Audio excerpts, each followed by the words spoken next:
Dear students, welcome to EPG Pathshala. Under the subject of Indian culture, we have the paper Prehistoric and Protohistoric Cultures of India. Under this, we have the module Types of Megaliths in India. This module was written by Dr. Sri Kumara Menon. I will be presenting this particular module. I am Selva Kumar, Assistant Professor in the Department of Epigraphy and Archaeology, Tamil University, Tanjavur.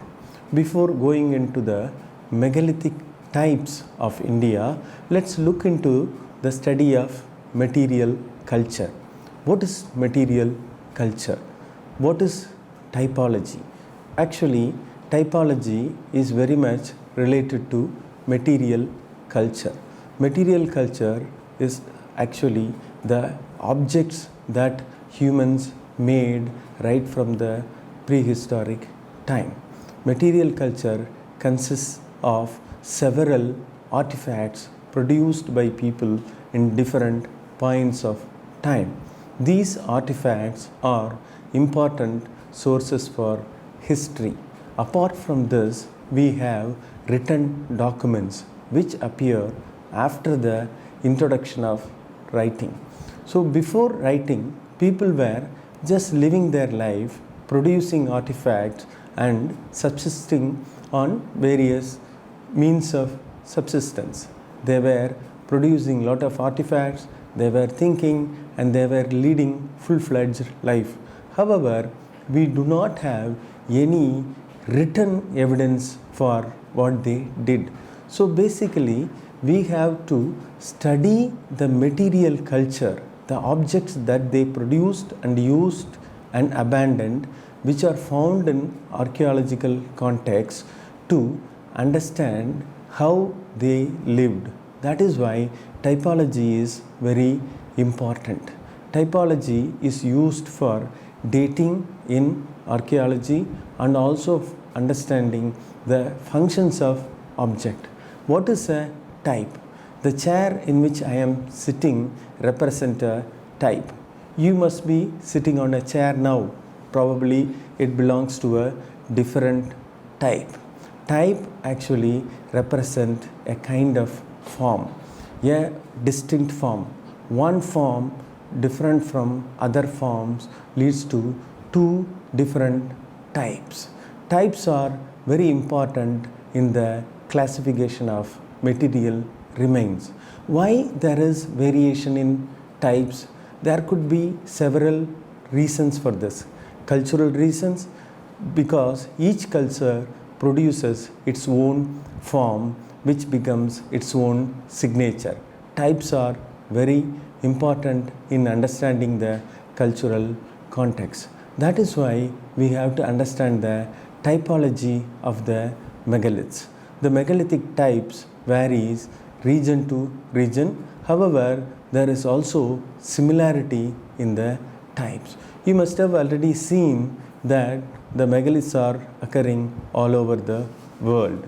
In India, we have megaliths mainly from the peninsular India, but we also have megalithic burials in the central India and also in the Himalayan region and also in the northeastern India.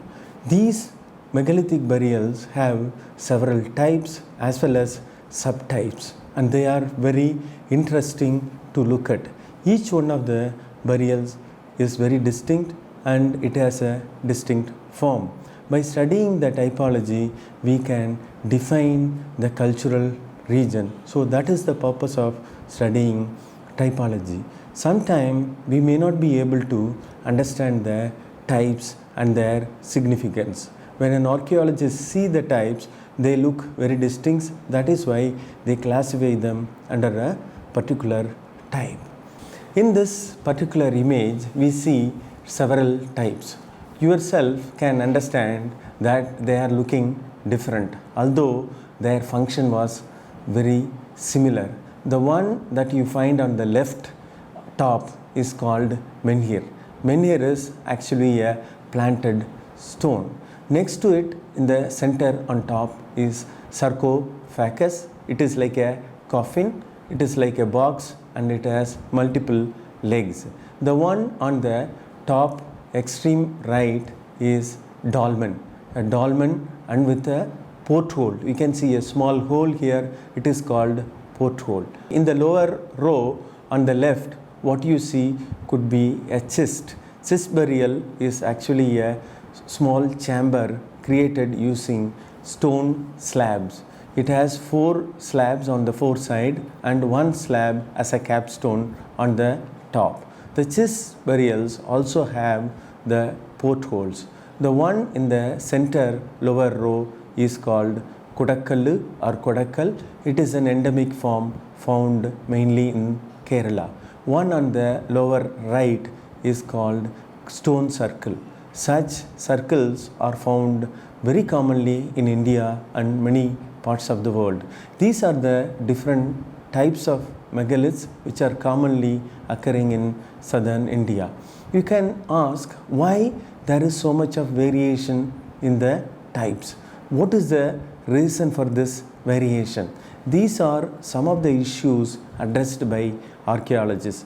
Is it because of the local raw material, or is it because of the cultural factors that certain people wanted a distinct type because they belong to a higher social strata? Even now, you can see in the wedding or any other function that we have a VIP chair. When there is a VIP, we distinguish his or her status by keeping a separate chair which has more features or which may be more decorative.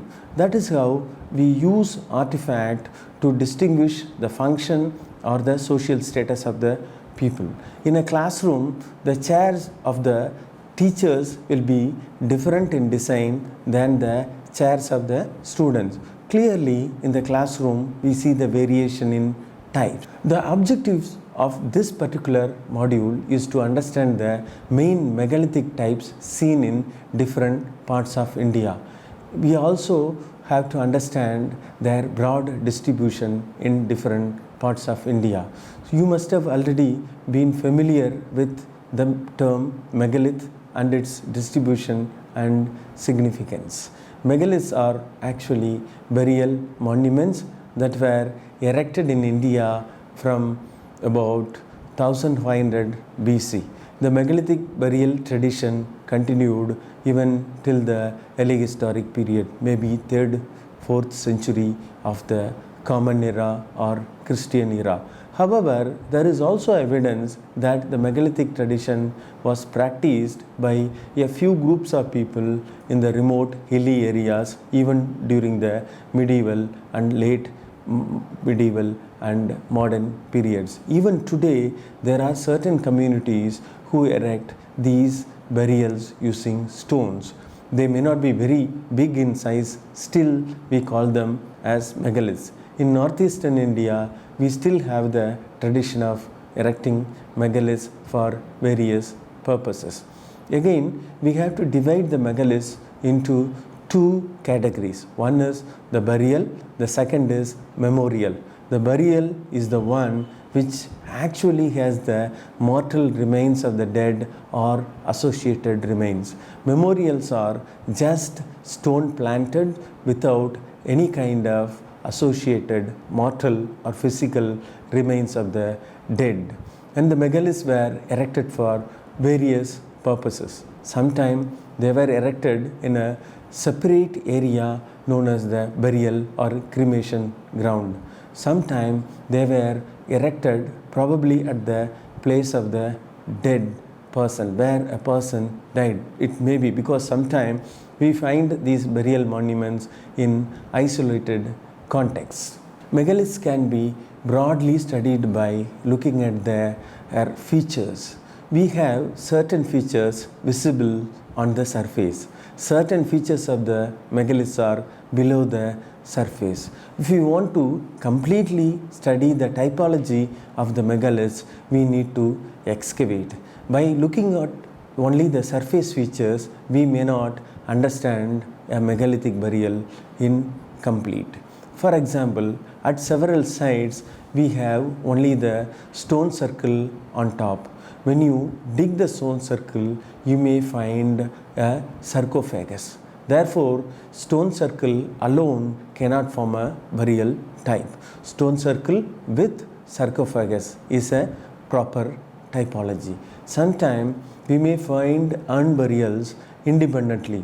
Actually, terracotta urns which are pyriform in shape, actually in the shape of a beetroot.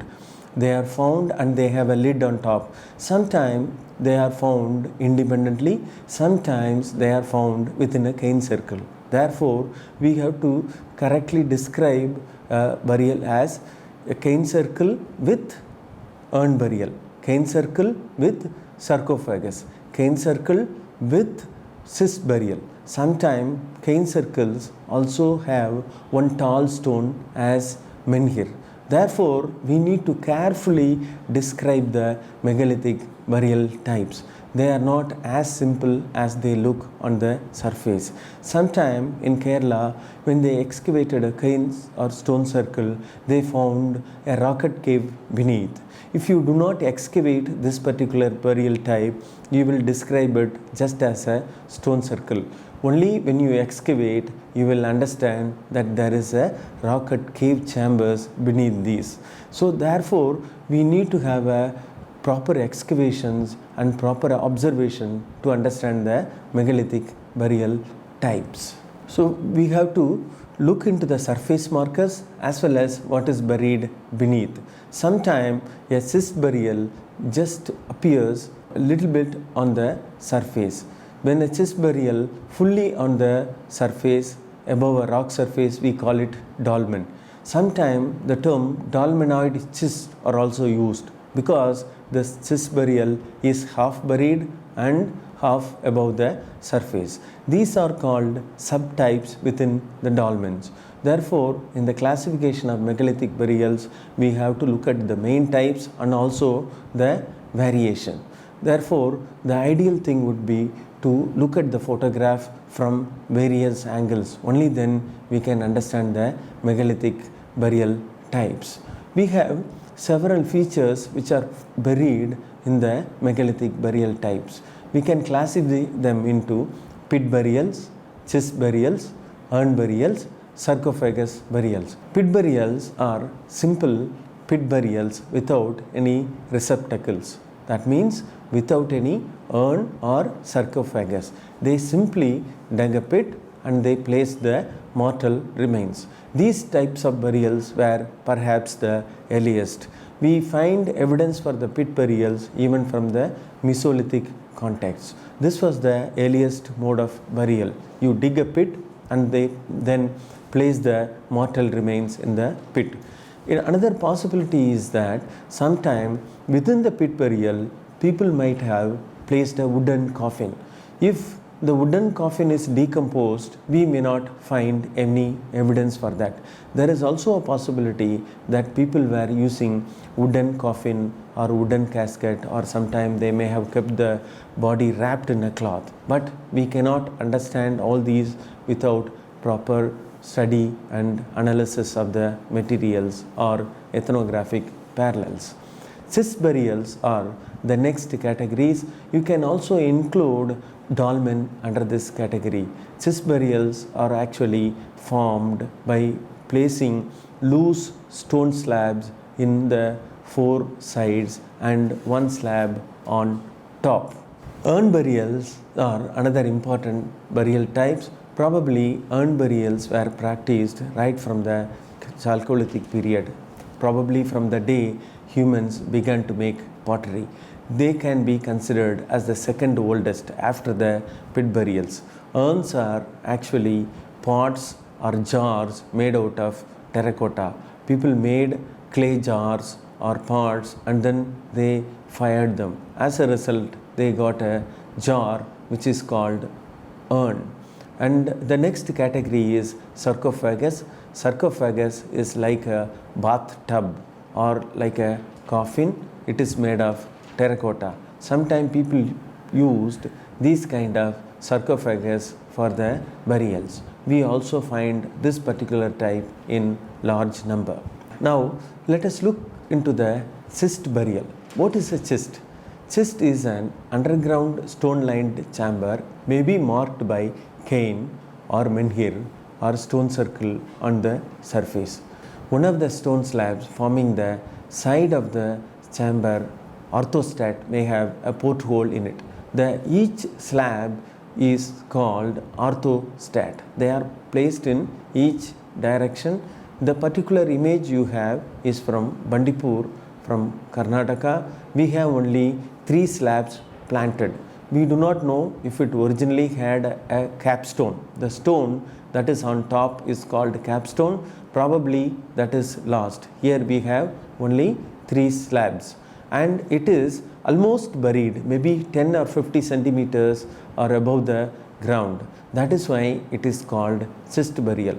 If the same chest is almost 90 or 100% above the ground, we would call it a dolmen. So these stones were simply dressed. They did not do a fine dressing. They just simply collected the stone slab. Sometimes they used fire and iron chisels to remove the slabs from the granite, and then they used. One of the important point to be noted here is that people could make these stone slabs only after the arrival of iron. Though scholars say sometimes they could have used heat as well as wooden pegs to remove slabs from the granite rock. Probably people started making these slabs for the burials only after the arrival of iron, because these burials are often found with iron objects in southern India. This is one example of a schist burial. You find several examples of schist burials, several variations.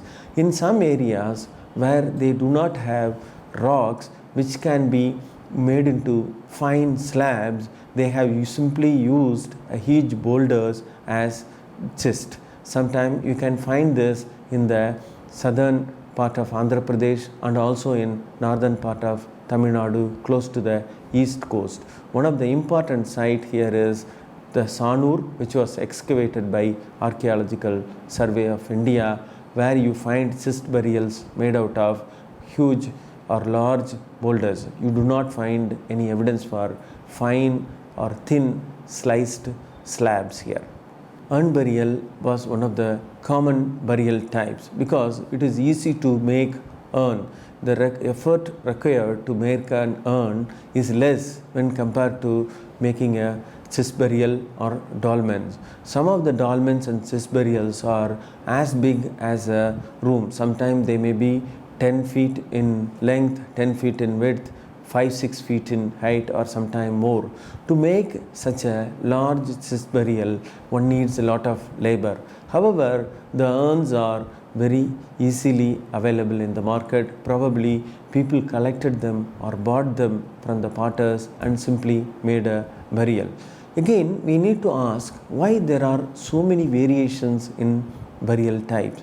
Perhaps it is because of the belief of the people who were interned there and also the attitude of the people who made these burials. Sometimes people attach so much importance to the dead and they have so much affection towards the dead, they wanted to make a very elaborate burial. Sometimes the dead people had a lot of network, lot of relatives, lot of social association. As a result, many people got together and they wanted to make a large burial. Sometimes an individual who did not have much relations or much social association was offered a very simple burial. Sometimes people bury the dead very simply without much ritual. Probably these kind of people preferred urn burials. We have evidence of urn burials right from the Chalcolithic or even from the Neolithic times. Here in this image you see a model created at the museum to assist the students to understand how exactly an urn burial looks. Here you can see in the section an urn within a pit. On top of it they have placed a stone as a capstone. This stone is used as a ceiling. Sometimes instead of capstone they have used a lid or terracotta jar to close the urn. People felt the urn has to be closed because after closing or sealing the urn, they put lot of stones or soil so that the urn should not be disturbed. Generally, people felt the urns or the burials are the places where the dead sleeps and they should not be disturbed. That is why they were placed at locations away from the houses or away from the residential areas. Because of this reason, in the ancient time, people never disturbed the burials.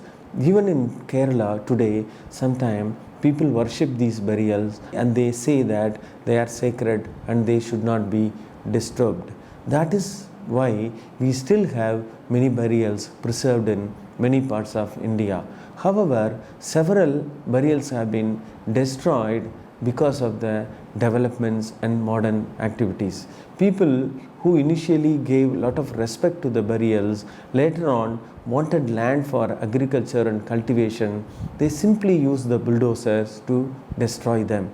Actually, these burials are very important records of our ancient culture and we should preserve them, or at least we should document them. You find a lot of variations in these burial types. Sometimes an important burial type may be just destroyed by a bulldozer without proper documentation. If you visit rural parts of India, you can see these burials everywhere. Mainly in southern India, they are occurring in large number. This particular urn burial was found at Arikemedu, near Arikemedu. Arikemedu was an important Indo-Roman trading port of the early historic period. Just 100 meters away from this site, they have found evidence of urn burial. They are found in the residential area where people were digging for house construction.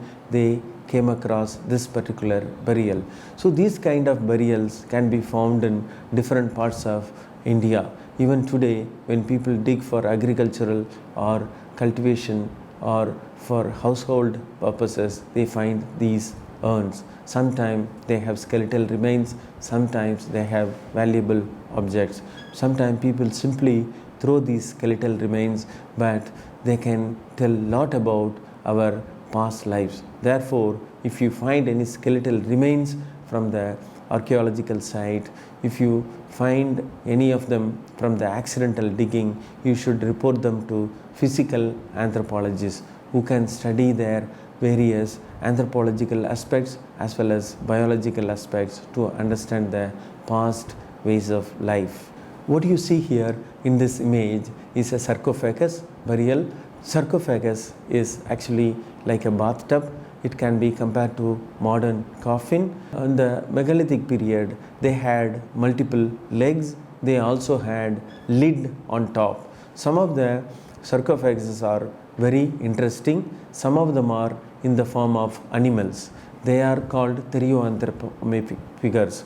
In Andhra Pradesh, at a site called Shankavaram, they have found a sarcophagus which resembles a male goat, that is ram. This particular specimen is kept at Madras Museum. In Kerala, they found a sarcophagus in the form of a cow. Likewise, we find occasionally certain sarcophagi in the form of animal remains. We don't know why they created a sarcophagus for some people. The tradition of sarcophagus is found in many parts of South India. However, they are more commonly found in southern part of Andhra Pradesh and northern part of Tamil Nadu and also in Pudukkottai, and in other regions they are found here and there. These sarcophagus are found sometime within a cane circle. They are very interesting kind of burial type. Perhaps the people felt that the dead had to be taken to another world. That is why they put them in this kind of receptacles with legs. However, this can be just an imagination. We don't know what really meant and why they chose sarcophagus for some individuals. This example is from the site of Muthrapalayam. You can see here 5 legs of 3 rows, and it probably had a lid which was damaged during the excavation, you can notice a beautiful decoration appearing on the exterior surface above. Probably in the ancient times, people were tying the flower garlands around these kinds of jars or even urn burials. Later on, that tradition was continued in ceramics. Probably because of this reason, you have this kind of decoration on top. Let's look into the surface markers of the megalithic burials. We have several surface markers indicating the existence of megalithic burials. Surface markers are those that you can see on the surface. Menhir is a surface marker. Sometimes you find a menhir as a tall stone, sometimes 2 to 3 feet in height, sometimes 7 or 8 or 9 feet in height. Sometimes it looks like a dressed slab, sometimes it is a huge undressed slab. Then you have another category called boulder circle, which has several boulders arranged in a circle. A boulder circle may have a different kind of internal structure, but on the surface you can see only a circle of boulders. Cairn is actually referring to a heap of stone. Sometimes people just place a heap of stones to indicate the existence of a burial. We can ask why they have to keep a surface marker for a megalithic burial. Why do they have to keep a surface marker? If they bury the dead, that is enough. But one important point is they wanted to convey a message to the visitors and to the other people that there exists a burial below the surface. It is a kind of communicating device, so that when a next person comes and buries another dead, he or she will not dig into the same spot. That is why the surface markers are very important. Sometimes people created a large surface markers so that people can look at them from far away distance. They can be compared to the temple towers in modern India. When you look at the temple tower, you immediately recognize that there is a temple. Similarly, when you see a long, tall menhir, you can immediately understand that it is a sacred place, a person is resting there. So for this kind of communication purpose, people created these surface markers. The next category is dolmenoid schist. Dolmenoid schists are a burial types in which we have the stone chambers partly buried and partly above the surface.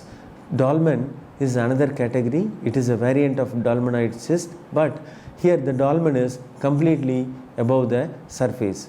Dolmens are often found on the rock surfaces, so that they cannot dig into the rock surface and bury. That is why they place the dolmens on the surface directly. However, probably they kept some kind of mortal remains inside the dolmen. They did not want this to be eroded because of the rain. That is why they had given a stone circle and some rubble package for the dolmens, which are found in isolated hilltops. You can find such packed dolmens in the hilly areas of southern India, also in Kerala. Another important burial type is stone alignment or avenue. Sometimes instead of one single stone, people plant stones in a row, and sometimes in multiple rows to form something like an avenue. These burial types are found in Karnataka. They are also interesting. We do not know why people created such varieties of monument covering a large area. Probably they were associated with multiple individuals who lost their lives, probably, or they were associated with the memorials of several groups of people.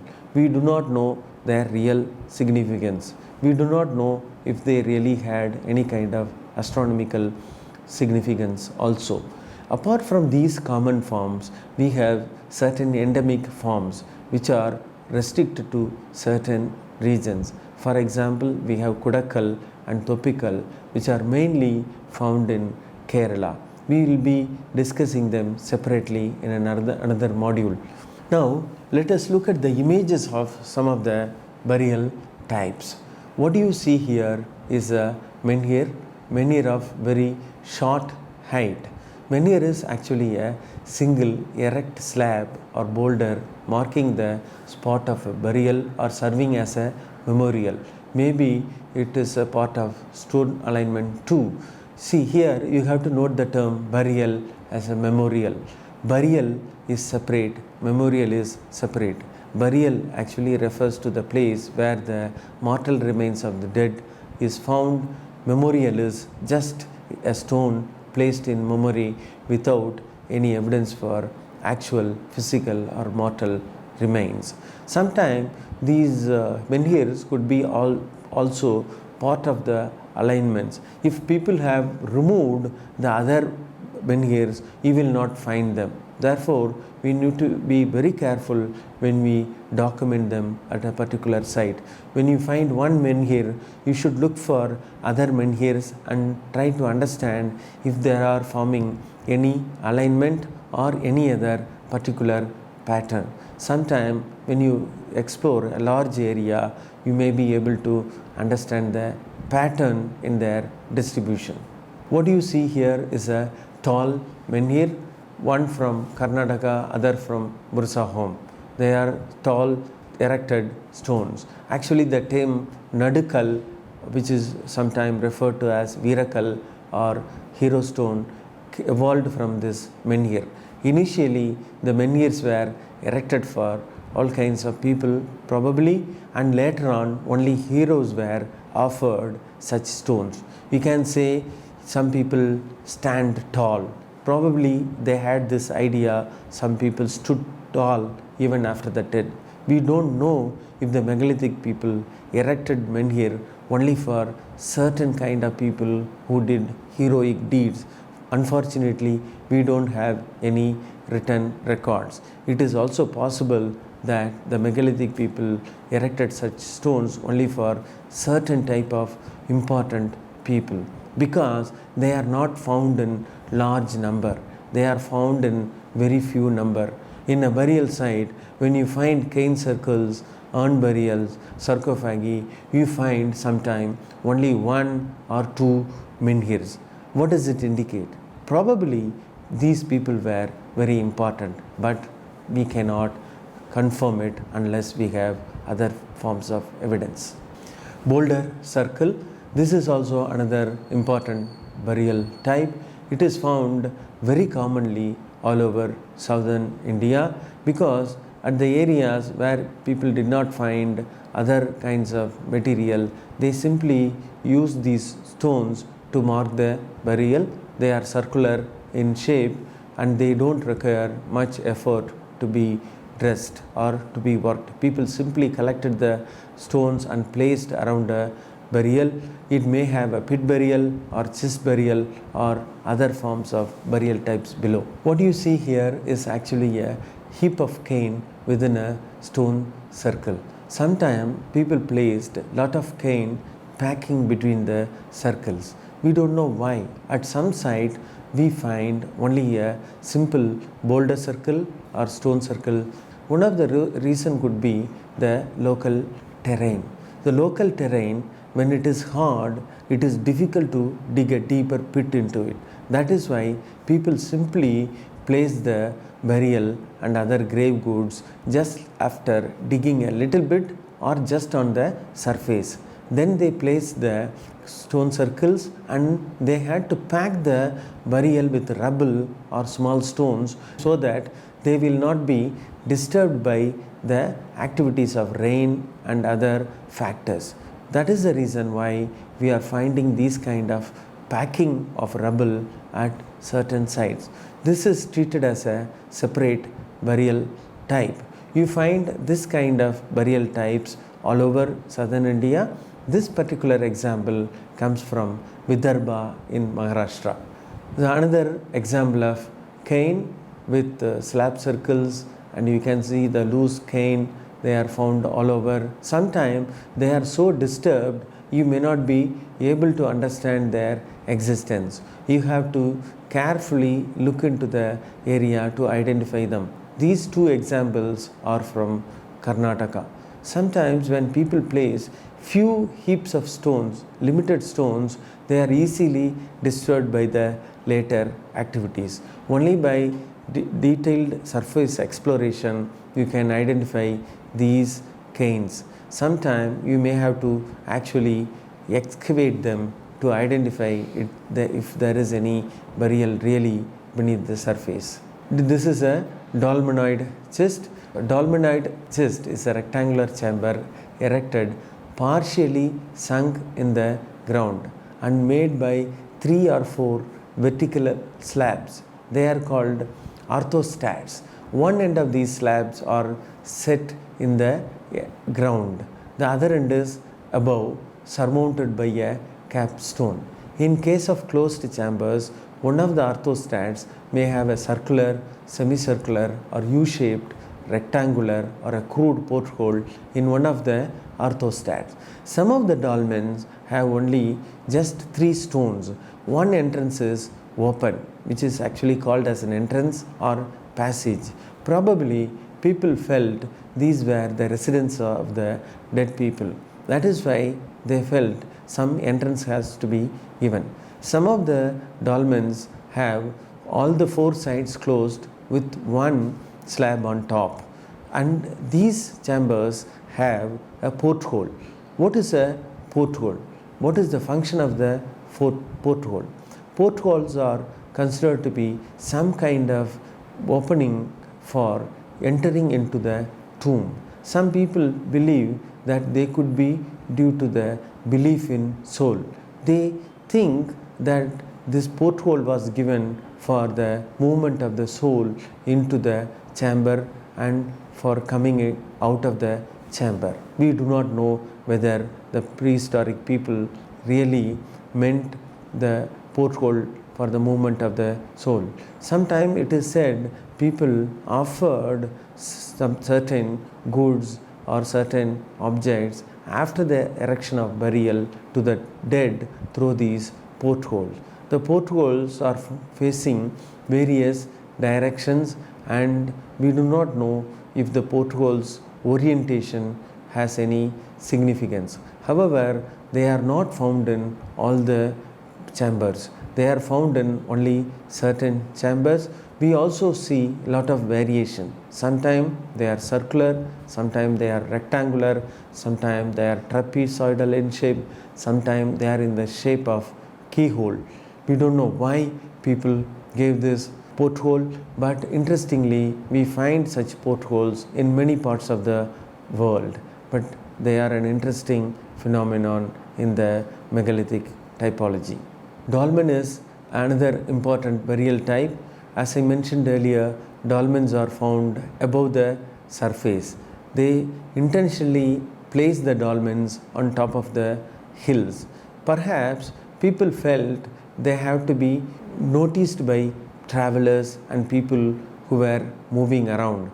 That is why they placed them on top of the hills. When you look at them from far away, you feel there exists a lot of houses on top of the hills. You can see such beautiful dolmens in Andhra and Karnataka and also in parts of Tamil Nadu. Especially in the Dharmaburi region of Tamil Nadu, you have several such sites with dolmens above the hillocks. They are interesting burial types, and they look like a table, and sometimes people also live in them. In the later part of history and also even today, the dolmens in hill areas are used by certain tribes for occupation. Probably during the rainy time and other times they live inside these dolmens. Some of the people call them as the houses of the Valiyas. People think that there were shorter people living at one point of time and they were using them as houses. These are just interpretations of the people. Actually, they were burial monuments. Sometimes people may have occasionally used them for resting in the rain or during the hot summer days. You also find sometimes paintings in these dolmens. We do not know if these paintings were originally done by the people who created the dolmens or by the later period people who just occupied them. We do have evidence of paintings in a few dolmens. This is another dolmen at the site of Rajan Koluru in Karnataka. You can see these dolmens were made of undressed slabs and they are jutting over a specific area. Clearly that people were demarcating certain area as the burial location. That is why we are finding them concentrated in a particular location. This is another dolmen from the site of Mallasadram near Krishnagiri. At this site you find several interesting specimens.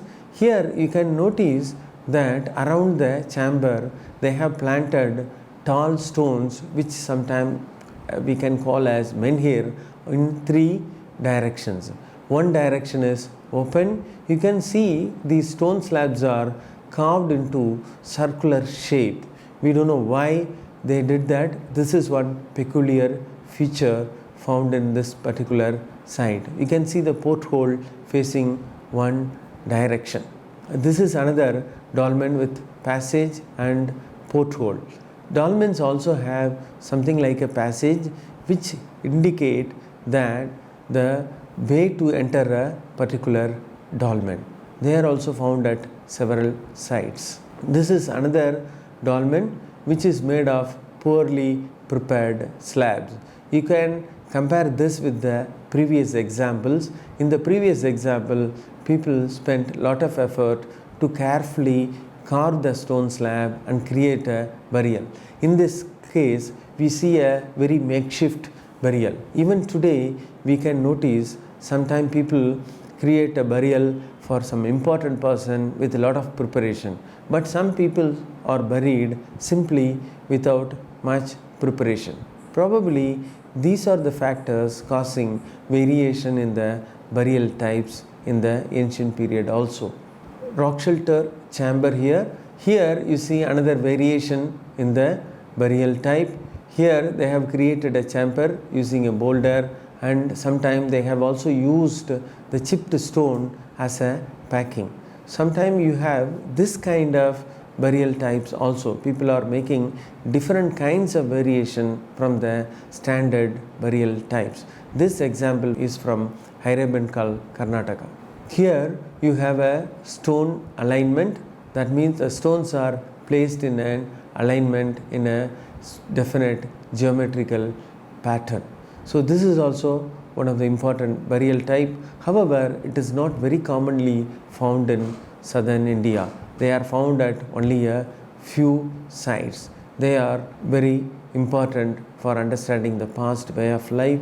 This particular example comes from Vibhudihalli in Karnataka. Another stone alignment, this is from Karnataka. You can notice the stones arranged in several rows. We do not know the significance, what exactly they mean and why people erected such large number of stones. Maybe a large number of people died, they could have died, but it is open to speculation. This is another view of the stone alignment from the site of Bison Valley in Kerala. Another stone alignment from Nilaskal in Karnataka. This is the winter solstice sunset at the megalithic site in Karnataka. Here you can see this winter solstice sunset exactly falling in between. Again, we do not know if the ancient people really intended such a way, because we have to do more research to understand if they really meant or if they really placed the stone such a way that the sunset falls in between at a particular time. These are some of the endemic forms of Kerala. We have another module explaining them in detail. Here we have a rocket burial in Kerala. This is found near Thrissur. View of another opening and also entrance at the rocket site near Thrissur in Kerala. This is another endemic form called Kudakkallu in Kerala. This is another endemic form called Toppikallu. This is found in Kerala.